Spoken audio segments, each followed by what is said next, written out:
এমন কোনো মানুষ আছেন এই সংসারে যার অসুখ করে না? প্রত্যেক মানুষ কখনো না কখনো অবশ্যই অসুস্থ হয়েছে।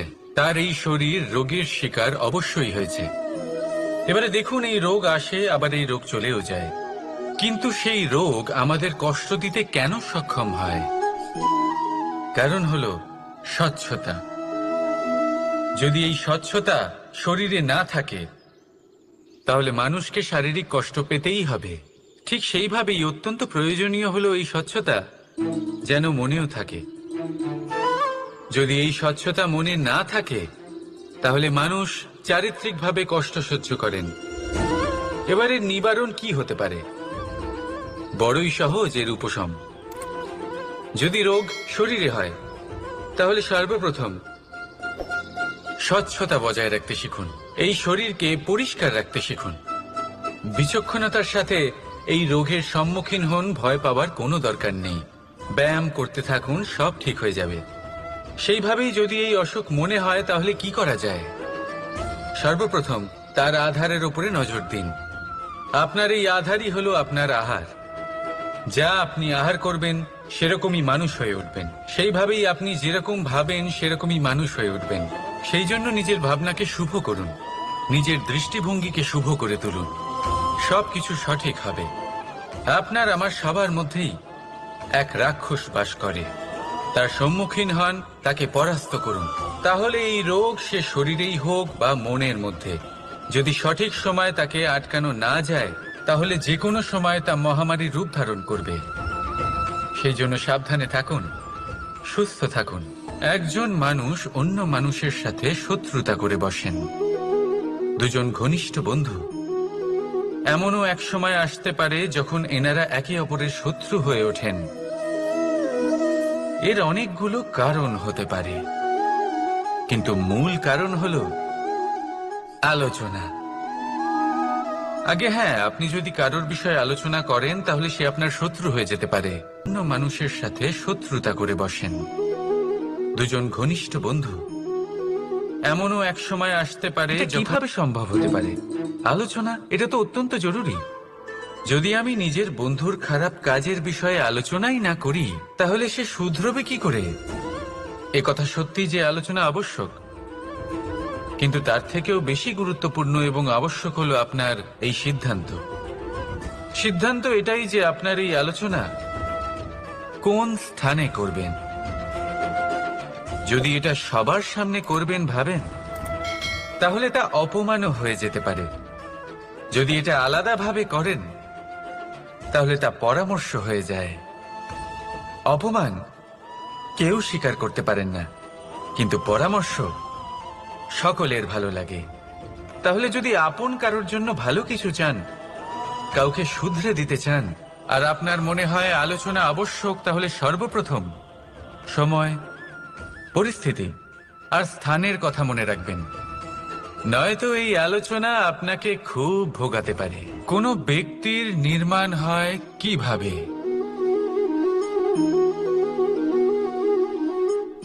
কেউ বলবেন পঞ্চতত্ত্বের দ্বারা, কেউ বলবেন আত্মা, দেহ ও চেতনার দ্বারা, কেউ বলবেন ঈশ্বরের কৃপার দ্বারা, তো কেউ বলবেন এই প্রকৃতির পরীক্ষার দ্বারা। না, মানুষের নির্মাণ হয়ে থাকে বিশ্বাস দ্বারা। ব্যক্তি তখনই গড়ে ওঠেন যখন ব্যক্তিত্ব থাকে, ঠিক কিনা? আর ব্যক্তিত্ব তখনই হবে, আর সেরকমই হবে যেরকম বিশ্বাস আপনি নিজের উপরে রাখবেন। যদি আপনি মনে করেন আপনি বিষের ন্যায় হবেন, তাহলে আপনি বিষাক্তই হবেন। যদি আপনি এটা মনে করেন যে আপনি অমৃতের ন্যায় হবেন, তাহলে আপনি অমরই হয়ে যাবেন। যদি আপনি নিজের উপরে বিশ্বাস রাখেন যে আপনি সংসারের সব থেকে উঁচু পর্বতের শিখরে পৌঁছতে পারবেন, তাহলে আপনি অবশ্যই পৌঁছবেন। যদি আপনার এরকম মনে হয় যে আপনি এরকম কখনো করতে পারবেন না, তাহলে এরকম কখনোই হবে না।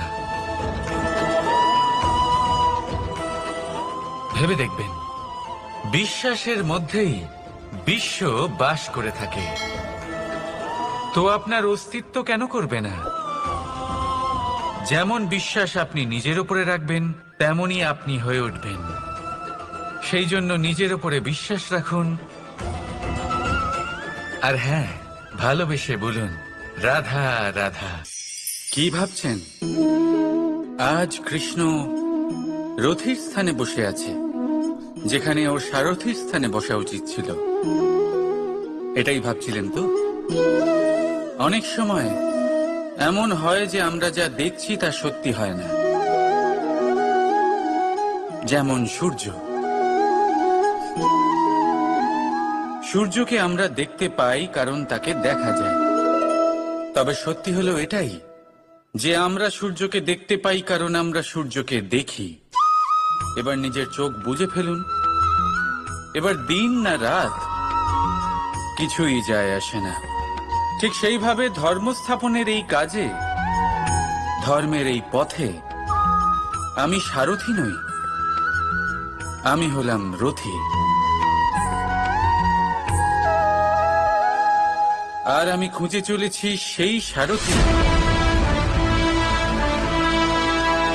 যিনি ধর্ম, কর্ম এবং ভক্তিতে পরিপূর্ণ। ধর্ম যা আপনাকে সঠিক পথে চালনা করে, কর্ম যা আপনাকে পরিশ্রম করায়, আর ভক্তি তাকে সেই পথ থেকে বিচলিত হতে দেয় না। আজ পর্যন্ত আমি সবার সখা ছিলাম, সবাইকে সঠিক পথে চালনা করতাম। এবার আমি খুঁজে চলেছি সেই ব্যক্তিকে যিনি আমার সখা হবেন আর ধর্ম স্থাপনের এই শুভ কাজে আমার সাথী হবেন।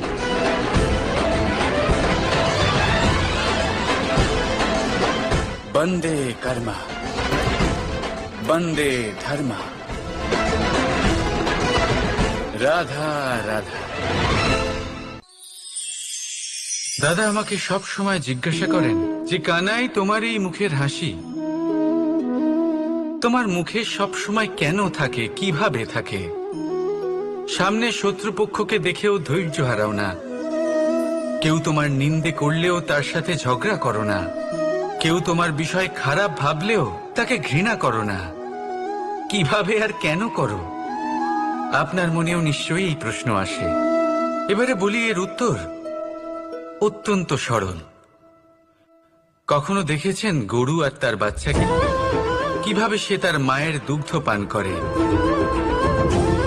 সুখে থাকে কারণ ও জানে যে ওর মা এই দুগ্ধরূপী অমৃত ওকে খাওয়াতেই থাকবে।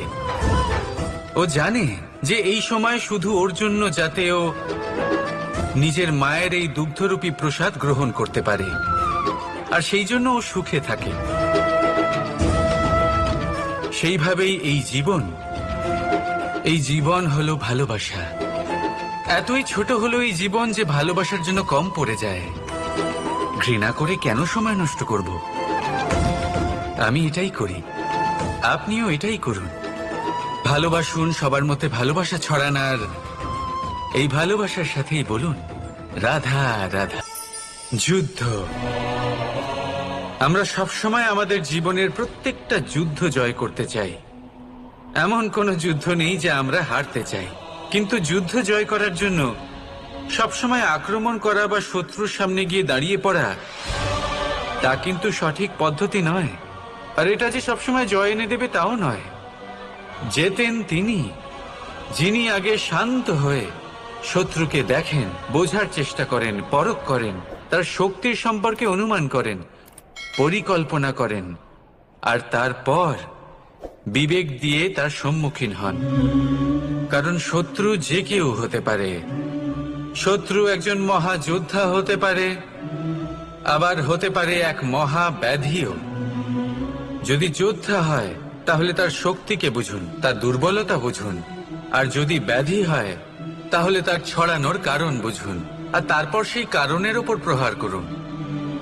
রোগ মুক্ত হয়ে যাবে আর তাকে পরাস্ত করা অত্যন্ত সহজ হয়ে যাবে। বিবেক দিয়ে তার সম্মুখীন হন, কারণ শত্রু যে কেউ হতে পারে। শত্রু একজন। রাধা রাধা।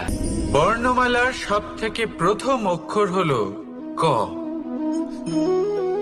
হয়তো সেই জন্যই এই জীবনের, এই সংসারের সব থেকে প্রথম এবং গুরুত্বপূর্ণ জিনিস হলো কর্ম। এবার এই কর্ম আসলে কি?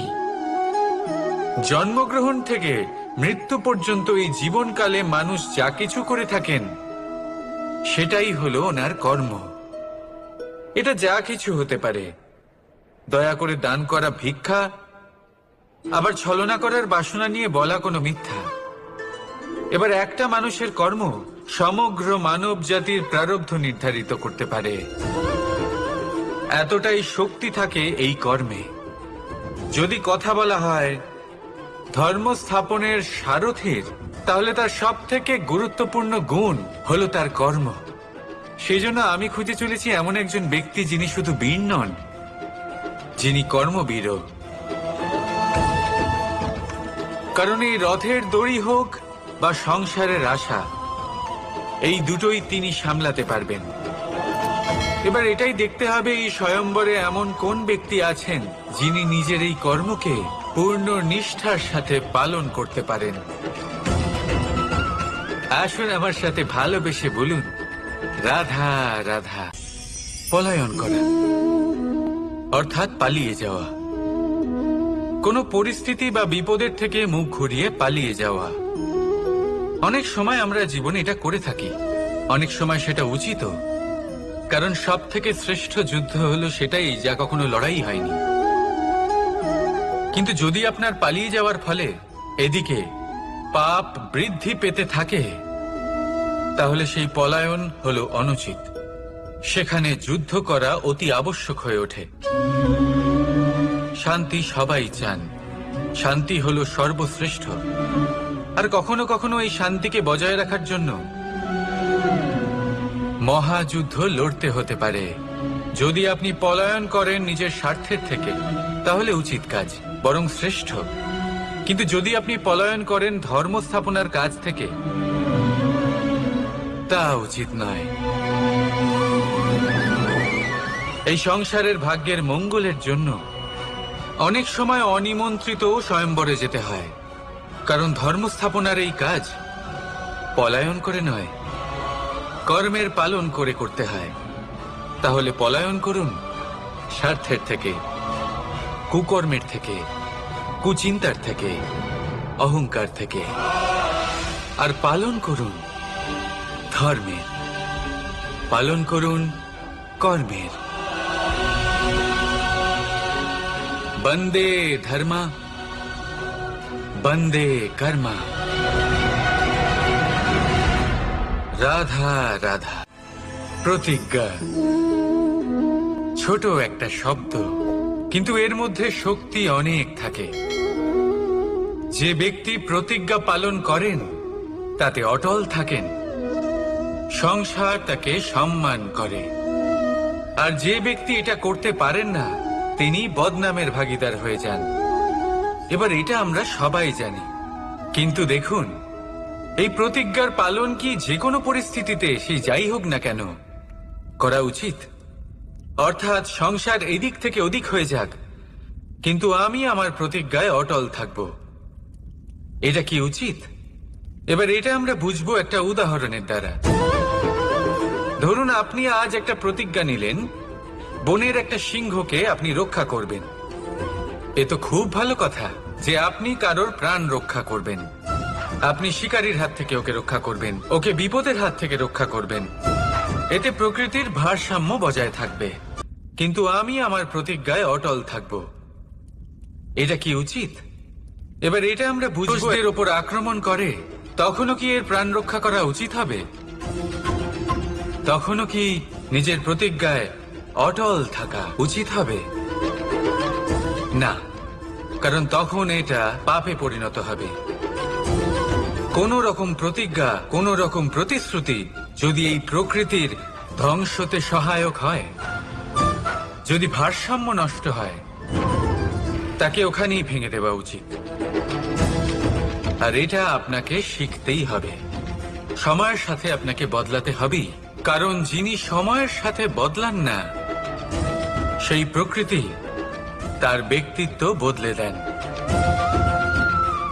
মনে রাখবেন, সেটাই হলো প্রতিজ্ঞা, সেটাই হলো প্রতিশ্রুতি যা এই সংসারের মঙ্গল করে।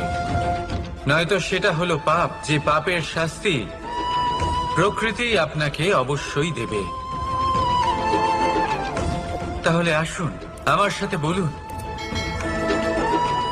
বন্দে ধর্মা, বন্দে কর্মা, রাধা রাধা। এই স্বয়ম্বরে আসার আমার একটাই উদ্দেশ্য ছিল, আমার এই ধর্ম স্থাপন করার কাজের জন্য একজন সারথি নির্বাচন করা। আর ধর্মবীর এবং কর্মবীরের নির্বাচন তো হয়েই গেছে। এবার এটাই দেখতে হবে যে জ্ঞান কার মধ্যে রয়েছে, কে আছেন যিনি মহাজ্ঞানী। এবার বলি, যে জ্ঞানের কথা আমি বলছি তা সেই জ্ঞান নয় যা বই থেকে পাওয়া যায়। এটা সেই জ্ঞান নয় যা বটগাছের মতো বিশাল আকার হয় বা পর্বতের মতো অটল হয়। না, আমি যে জ্ঞানের কথা বলছি এটা হলো সেই জ্ঞান যা জীবনের পাঠশালা থেকে শেখা হয়।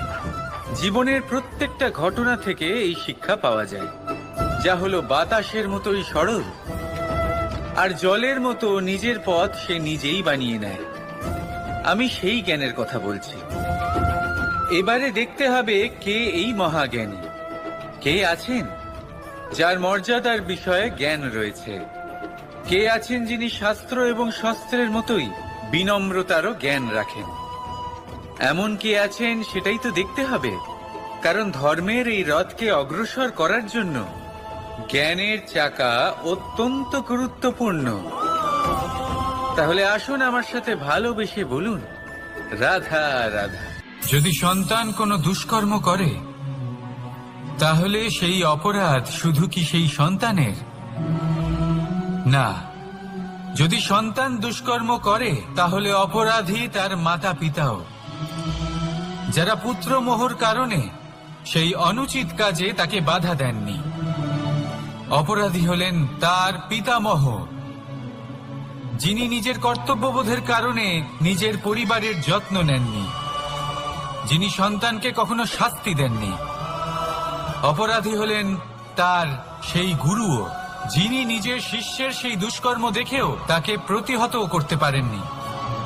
একজন হবু রাজার কর্তব্য হলো নিজের প্রজার কাছে সে যেন এক উদাহরণ প্রস্তুত করতে পারে, কিন্তু যদি এত অনুচিত উদাহরণ প্রস্তুত হয়ে থাকে, তাহলে মা বাবার, বাড়ির বয়োজ্যেষ্ঠদের কর্তব্য হলো ওনারা যেন সেটা সেখানেই থামায়, হয় ভালোবেসে নয়তো শাস্তি দিয়ে। যদি না থামানো হয় তাহলে মহাভারত অবশ্যম্ভাবী।